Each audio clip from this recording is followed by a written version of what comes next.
Hello everyone, welcome back to my channel. Today I am talking about my favourite romances of all time.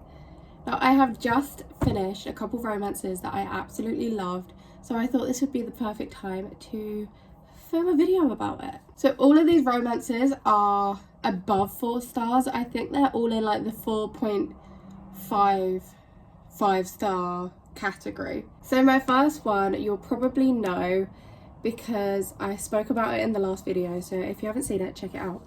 But the first book that I recently read and rated it a 5-star was The 7-Year Slip.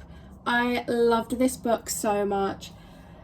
It is honestly so good. It is basically following Clementine West, and she inherits this apartment, and the apartment goes back 7 years in the past every now and then. She doesn't choose when she can visit in the past, and she basically meets this stranger who is living in her apartment, and they get a little romance going on. But the whole time element was so good. If you know me, then you know my favorite film is About Time, and I love About Time so much, and this kind of follows a similar kind of vibe because of the time travel element. I loved it so much. I loved it. Again, was dazzled. So that shows how much I actually really did like it. So this, obviously I rated a 5-star, so it's probably at the top of the list at the moment.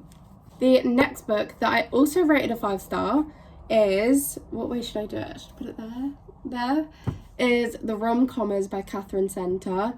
This was such a good book. Okay, so it basically follows Emma, who is really wanting to be a screenwriter, and she happens to meet Charlie, who is a famous screenwriter, and they begin to write a rom-com together. And there are just moments in this book where they're like fully just sat down, like not even really speaking to each other, but they're getting to know each other and writing together. And I generally just thought it was such a good story.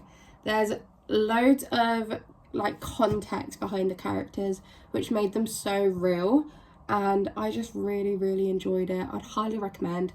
That was a 5-star. I loved it. I think I finished it in like 2 days, so I loved it. The next book is Out on a Limb by Hannah Bonham Young. This, I think I gave it a 4.75, so it was so close to being a 5-star. I loved it. I think I read it like last year sometime. But basically follows Win and Bo, and they both have disabilities, as in the cover, and they have a one-night stand and she falls pregnant. Basically them coming to terms with them gonna have a baby and trying to work that out together. And yeah, honestly it was so good. It follows the accidental pregnancy trope, which normally isn't what I would go for, but in this it is so good. I'd highly recommend. I think I read it on Kindle and it like flew by. I really enjoyed it.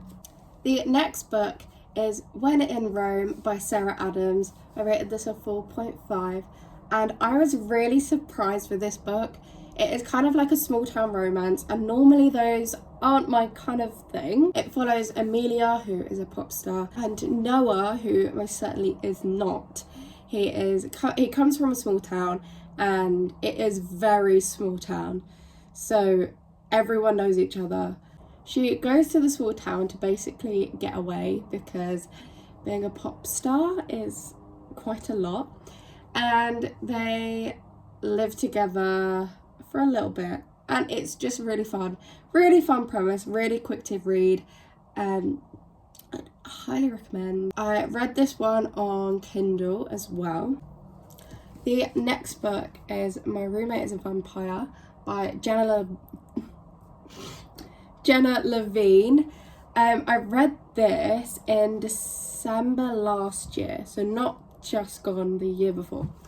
And I was very, very shocked because it kind of like sent me onto a contemporary romance kick. These were because before that I wasn't a massive fan of contemporary romance, as I thought it could be a little bit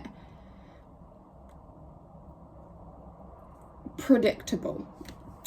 But this was so good that I started reading loads of contemporary romances. I rated this a 4.5. It basically follows Cassie there and Frederick. Frederick is a vampire and he puts up a notice for someone to be a roommate in his house, and Cassie becomes his roommate. It follows them getting to know each other and her learning about him being a vampire, and there's a romance, obviously. I think because this was so unique to anything I had read before, it was such a breath of fresh air to read. And I read it like kind of after Halloween, so it was quite a good time to read it. I would recommend reading it at Halloween, but honestly you could read it at any point because it's just a vampire and it doesn't really matter. I read the second book to this and I also rated it a 4.5, and then I read the third one. I didn't give it a 4.5. I gave it significantly lower, but it's fine. I would still highly recommend this. The next book is Hate Mail by Donna Marchetti. Now this I read literally in the sun, so I had a great time reading it. I rated it a 4.5. It follows Naomi and Luca, who have been pen pals since they were children, and it's not kind of the usual niceties kind of pen pal. They write hate mail to each other literally all of the time, and then they lose touch for 2 years. Luca gets back in touch with her and they kind of continue the tradition a little bit, and they get to know each other a little bit more and a romance blossoms from the hate. I found this so fun to read. I think it's because it was like an enemies to lovers. I love an enemies to lovers, but it was really funny. Like they had a lot of banter. I think because there was also an element of plot, so it kind of changed the romance a little bit and didn't just make it something that like you read about all the time. So I loved this book so much. The next book is A Funny Story by Emily Henry.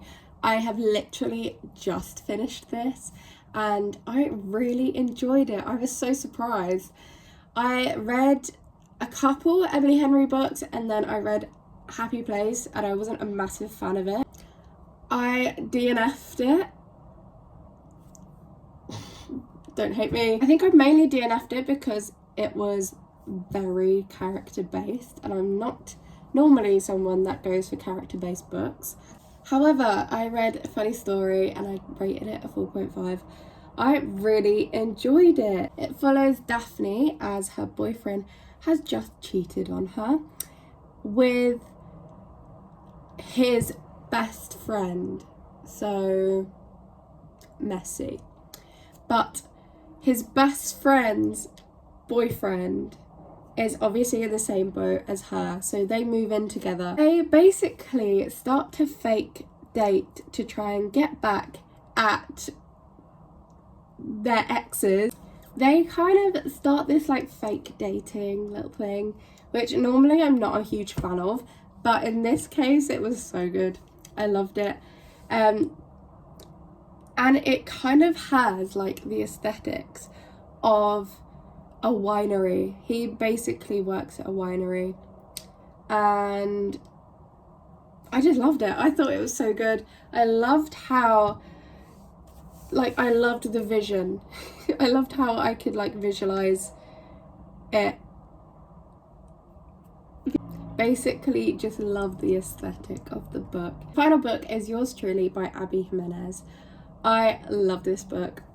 I think I rated it a 4.25 or a 4.5, I can't remember. But it follows Brianna and Jacob, and they are both doctors. And he is new to the hospital, So everyone kind of hates him, even though he is literally the sweetest person ever. And it follows him like kind of having anxiety, so it's quite nice to see that in a male character. And they have a fake dating trope in the book again, which normally I don't like, but in this case it was so good. And you kind of, I feel like with Abby Jimenez, you really get to see the characters and they just feel like real people, and it was such a good storyline. And it was I don't want to give too much without like spoiling it, but it was such a good storyline, and I thought the characters were very relatable and also very well matched together. Also, it was such a quick read. I think I read it in like 4 days, something like that. I read it on my Kindle again. So that's my little guide to contemporary romances, because they're all my favourites. So please read them because they're great. If any of you guys have any suggestions on some books that I need to read, then let me know in the comments. I'm always looking for more contemporary romances that I can read and love, because I feel like a lot of them get a little bit boring and feel the same as each other. So I need some new ones that are gonna be just amazing reads. If you like the video, please give it a like and subscribe. But thank you so much for watching. See you next time. Bye.